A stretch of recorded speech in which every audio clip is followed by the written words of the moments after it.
नमस्कार विद्यार्थियों, DRR biology group में आपका स्वागत है। तो विद्यार्थियों, आज हम चर्चा करने वाले हैं सेल ऑर्गेनल्स या कोशिकाओं के खोजकर्ताओं के बारे में। शायद ही कोई कंपटीशन एग्जाम हो जिसमें कोशिकाओं से संबंधित क्वेश्चंस न पूछा गया हो, परंतु इनका अध्ययन करने के दौरान हमारे को अलग अलग बुक्स के अंदर अलग अलग खोजकर्ताओं के नाम देखने को मिलते हैं, जो कि सबसे बड़ा डाउट है।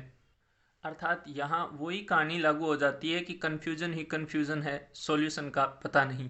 तो आज हम इसी सॉल्यूशन का पता करते हैं और कोशिकाओं के खोजकर्ताओं के बारे में आज आपके सारे डाउट्स क्लियर होने वाले हैं। तो वीडियो में अंत तक बने रहिएगा। तो चलिए बिना भूमिका बनाए अपने शुरू करते हैं आज का वीडियो। तो आप अपनी नोटबुक पास में रखिए और पेन उठाइए तथा पहला कोशिकांग लिखिए न्यूक्लियस, केंद्रक। तो विद्यार्थियों, न्यूक्लियस या केंद्रक जो है, इसे हम कोशिका का नियंत्रक कक्ष के नाम से भी जानते हैं और इसकी खोज के बारे में सारे के सारे वाकिफ है कि इसकी खोज किसने की थी। रॉबर्ट ब्राउन ने की। ठीक है, तो न्यूक्लियस या केंद्रक की खोज किसने की? रॉबर्ट ब्राउन ने। अगला अपना कोशिकांग है माइटोकॉन्ड्रिया। माइटोकॉन्ड्रिया, तो विद्यार्थियों, इसे हम कोशिका का शक्तिगृह भी कहते हैं या इसे हम कोशिका का ऊर्जा प्रकोष्ठ भी कहते हैं। और यह एक अर्ध स्वायत्त शासी कोशिकांग है जिसकी संरचना को जीवाणुओं के समतुल्य माना जाता है। अब इसकी खोज के बारे में अलग अलग बुक के अंदर आपको अलग अलग देखने को मिलेगा। तो यहाँ मैं ऑथेंटिक आपको जानकारी दे रहा हूँ कि माइटोकॉन्ड्रिया की खोज कोलिकर नाम के वैज्ञानिक ने की। हो सकता है आपको इस बारे में अल्टबान नाम भी देखने को मिले, लेकिन विद्यार्थियों आपको कोलिकर को सही मानना है, क्योंकि जब भी ये क्वेश्चंस कंपटीशन एग्जाम में पूछे जाते हैं तो अपने माध्यमिक शिक्षा बोर्ड की जो बुक्स होती है उन बुकों को ऑथेंटिक माना जाता है। तो मैंने वहीं से ये टॉपिक उठाए आपके। और सबसे महत्वपूर्ण है, इसके नाम के बारे में पूछा जाता है कि माइटोकॉन्ड्रिया नाम किसने दिया था। तो नाम इसका दिया था सी बेंडा ने। ठीक है, अतिरिक्त जानकारियां जो आपको ध्यान में रखनी है, इसे कोशिका का ऊर्जा कक्षक भी कहा जाता है और कोशिका का शक्तिगृह भी कहा जाता है। इसे अर्ध स्वायत्त कोशिकांग के नाम से भी जाना जाता है तथा इसे कॉन्ड्रियोसोम भी कहते हैं, जो कि एक जीवाणुओं के समतुल्य कोशिकांग है। चलिए अगला कोशिकांग है आपका प्लास्टिड या इसे हम बोलते हैं लवक। तो देखिए विद्यार्थियों, लवक जो है वो केवल प्लांट सेल के अंदर पाया जाने वाला सेल ऑर्गेनल्स है, जो कि जंतु कोशिकाओं में अनुपस्थित होता है और इसकी खोज करने का श्रेय एकल को दिया जाता है। ठीक है, तो लवक की खोज एकल ने की। ये 3 प्रकार के होते हैं, वर्णी, अवर्णी और हरित लवक। और अगर अपने बात करें हरित लवक की, तो हरित लवक को क्लोरोफिल नाम देने का श्रेय सिम्पर को दिया जाता है। ये भी आपको साथ में याद रखना है। ठीक है, चलिए अगला अपना कोशिकांग है राइबोसोम। राइबोसोम जिसे हम क्या नाम देते हैं? प्रोटीन की फैक्ट्री के नाम से भी जानते हैं। और इसके खोजकर्ता के बारे में बड़ा कंफ्यूजन रहता है कि अलग अलग बुक्स के अंदर इसके खोजकर्ता को सामान्यतः पेलेडे नाम दिया जाता है, लेकिन अगर अपने बात करें माध्यमिक शिक्षा बोर्ड की कक्षा 9वीं की विज्ञान की पुस्तक का, तो वहां पे स्पष्ट लिखा है कि इसकी खोज किसने की थी? क्लोड ने की थी। राइबोसोम की खोज किसने की थी? क्लोड ने की थी। और इसका नामकरण किसने किया था? तो इसका नामकरण किया था बच्चों पेलेडे ने। ठीक है, पेलेडे ने। तो साथियों आपको अच्छी तरह से याद रखना है, माइटोकॉन्ड्रिया खोजकर्ता कोलिकर है और राइबोसोम के खोजकर्ता क्लोड है। यह एक झिल्ली रहित कोशिकांग है और यह प्रोकैरियोट्स के अंदर भी पाया जाता है 70S के रूप में। और राइबोसोम में प्रोटीन का संश्लेषण होता है, इस कारण इसे हम प्रोटीन की फैक्ट्री के नाम से भी जानते हैं। चलिए अगला अपना कोशिकांग है सेंट्रोसोम।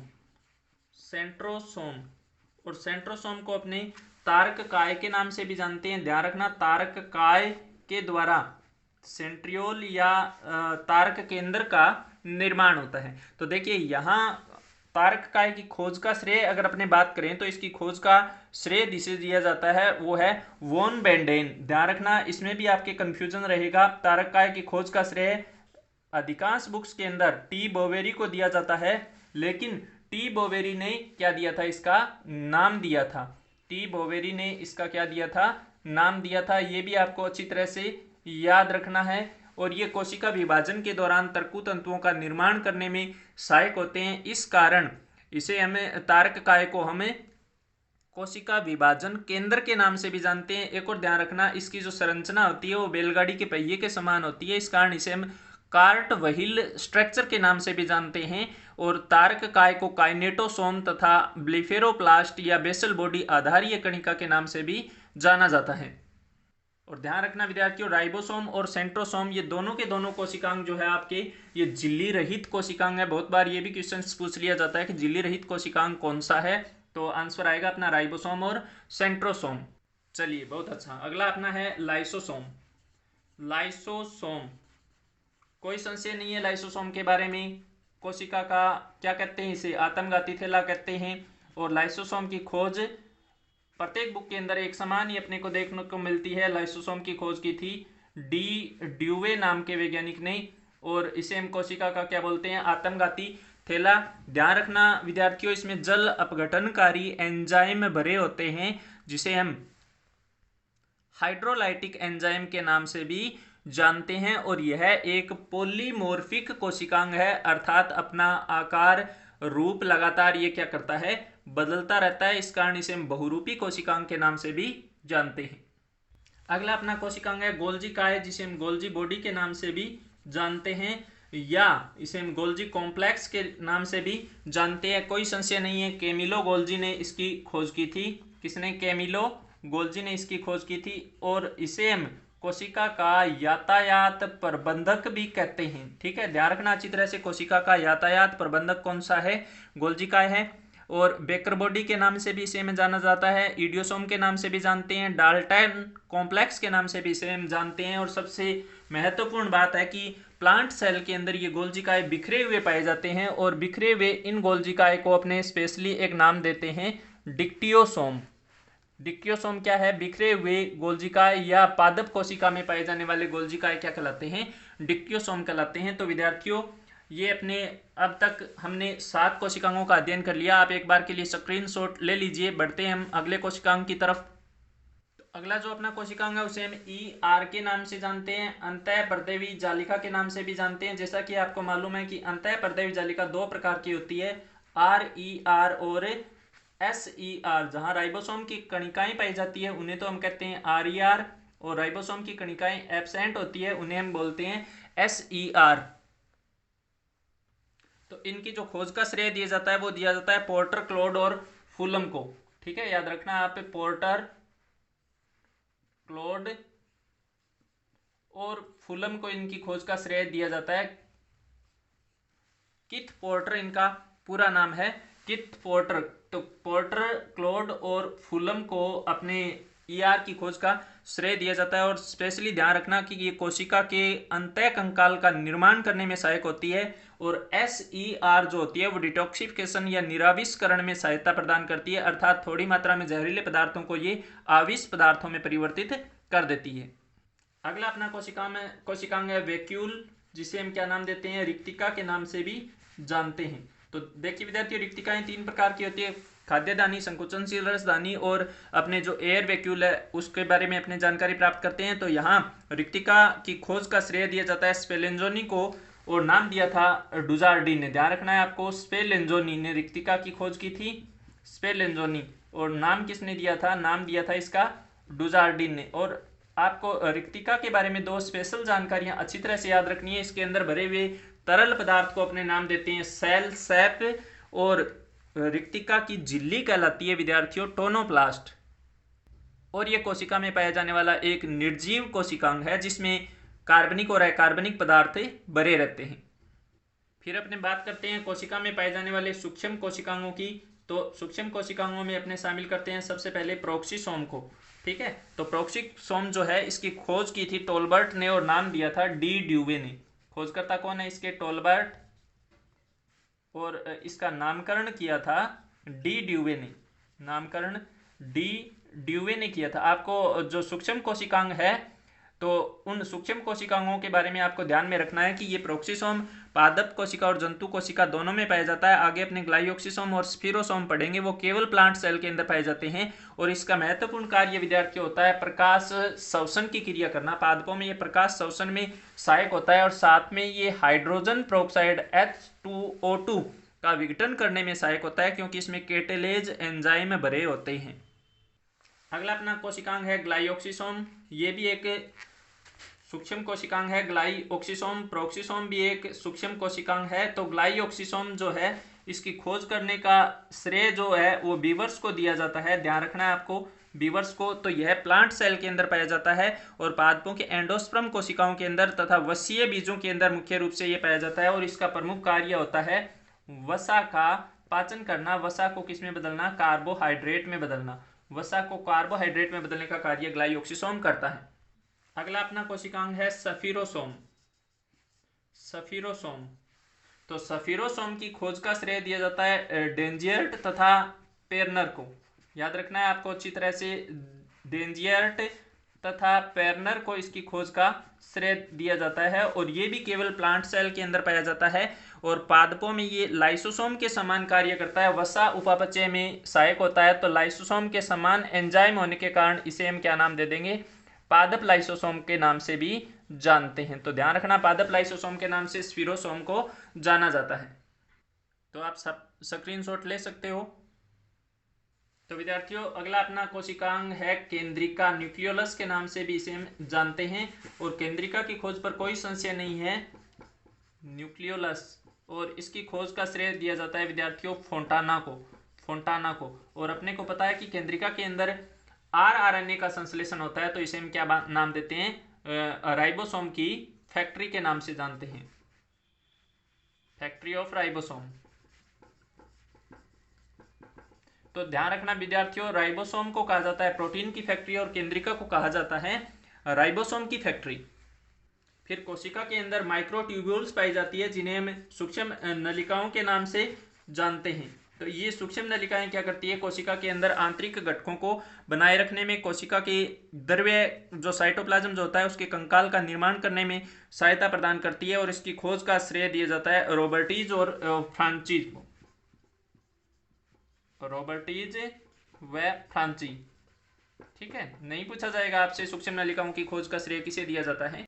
तो विद्यार्थियों ध्यान रखना है आपको, कोशिका के कंकाल का निर्माण करने के लिए ईआर सहायक होता है, जबकि कोशिका द्रव्य के कंकाल का निर्माण करने के लिए माइक्रोट्यूब्यूल्स सहायक होती है। और अगर पूछ लिया जाए कि कोशिका को निश्चित आकार किस कारण प्राप्त किया जाता है, निश्चित आकार और आकृति किस कारण प्राप्त होती है, तो वो भी अपना आंसर सूक्ष्म नलिका ही होगा।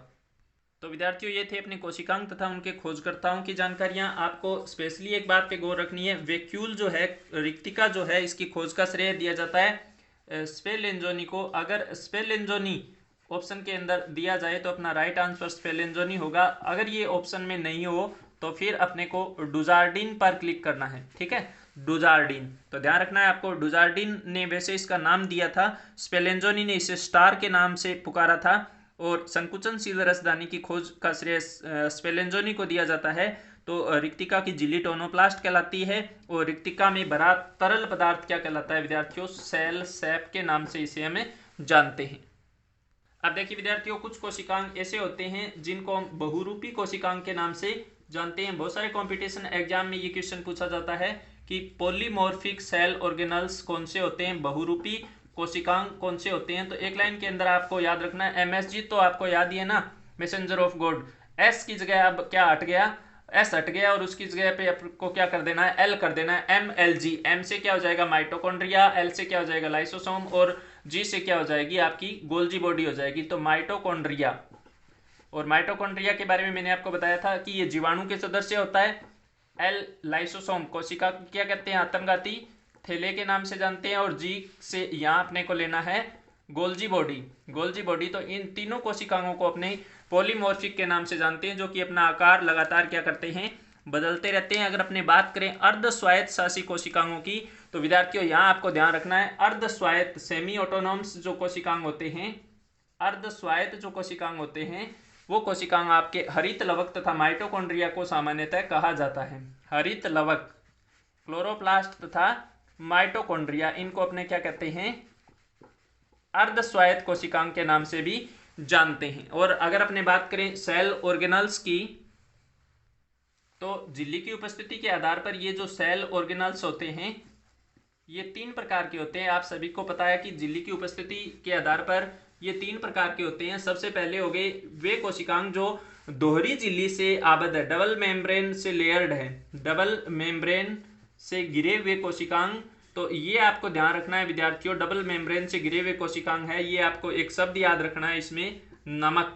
नमक, नमक से यहाँ एन से क्या रख लोगे, न्यूक्लियस। कुछ जो वैज्ञानिक है वो इस न्यूक्लियस को कोशिकांग के अंतर्गत नहीं रखते, लेकिन अपने को ध्यान रखना है कि ये दोहरी झिल्ली से परिबद्ध है। मैं से क्या हो जाएगा आपका माइटोकॉन्ड्रिया हो जाएगा, माइटोकॉन्ड्रिया हो जाएगा।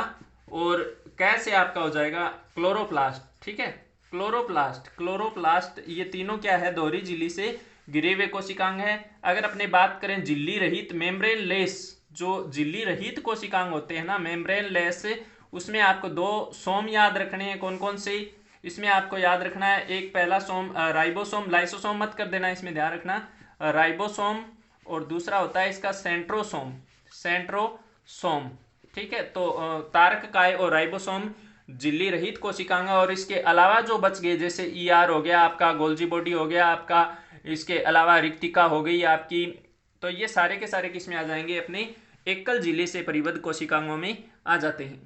ध्यान रखना विद्यार्थियों, लवक एक ऐसा कोशिकांग है जो कि केवल प्लांट सेल के अंदर पाया जाता है, एनिमल सेल के अंदर नहीं पाया जाता। और तारक काय या सेंट्रोसोम एक ऐसा कोशिकांग है जो केवल एनिमल सेल के अंदर पाया जाता है, प्लांट सेल के अंदर नहीं पाया जाता। तो ये केवल एनिमल सेल में प्रेजेंट होता है। अपने चर्चा करेंगे प्लांट सेल और एनिमल सेल में डिफरेंस की अगले वीडियोस के अंदर। आज के लिए इतना ही। आप सभी का जुड़े रहने के लिए बहुत बहुत धन्यवाद। हंसते रहिए, मुस्कुराते रहिए और पढ़ते रहिए। जय हिंद, जय भारत, वंदे मातरम।